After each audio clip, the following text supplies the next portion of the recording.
Well, John, what's your take on today's result and performance? Yeah, the result's a poor result for us. Clearly, I think the performance differed between the two halves. The first half, we gave ourselves a mountain to climb, conceded two poor goals, particularly the second one came from us being in possession, and we gave it away doing the wrong things and got broken upon.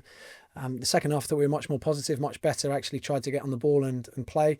We ultimately didn't have enough to cause Ipswich too many issues. Although, we got a goal in the end. But much more pleased with the second half performance. I just think we need to not wait until we go 2-0 down to really flick into gear. That second goal in particular, how disappointing was not only the timing but the manner of it as well.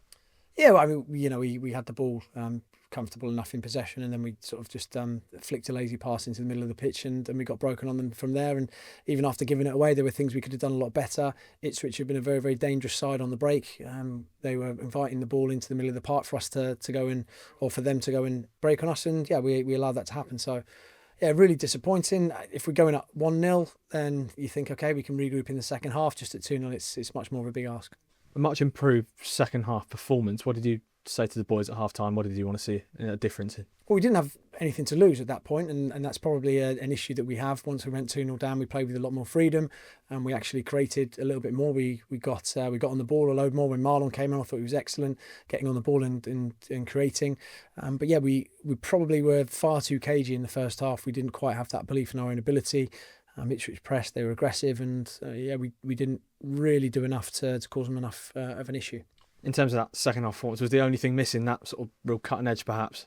Yeah, I thought we nicked the ball back a couple of times. Whenever we broke, we didn't quite have enough to properly get at Ipswich's back line. I think part of that's personnel in terms of where we are with some of the injuries at the moment. But even then, I think we should have shown a little bit more care, a little bit more quality. Even in the first half, we broke on Ipswich a couple of times. We had probably the best chance of the game. Obviously, take out the second goal, but the really, really good chance to level things up at 1-1, which you don't take, and that was the difference between the two teams. You mentioned injuries there, which obviously the 5 changes are mostly down to, but what was the thinking there in all of those 5?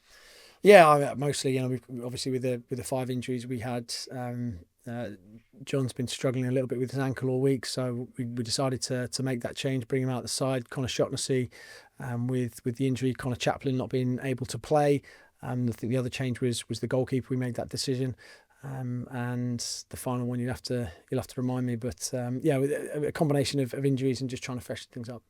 In terms of players returning, Marlon Pat coming back onto the pitch, first time we've seen him this season. You must be sort of really pleased with his input and obviously scoring the goal at the end as well. I thought he was excellent. Yeah, Marlon came on and he showed the way for everyone else, sort of leading the line at the age of 35, coming on and doing the things that we really want our players to do. I thought he showed a lot of bravery to get on the ball. We know how good he is when he does go in there and dominate. And to be honest, he deserves his goal.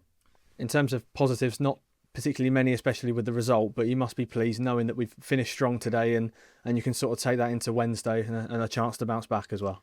It's a positive and a bit of a negative as well, because I think we just waited too long in the game, and we didn't do enough of the things that we did in the second half when we were 2-0 down in the first half. So, it felt like we were much better in the second half, clearly. But I think big lesson for the side is that we have to make sure we switch on from the off and not give sides that sort of lead.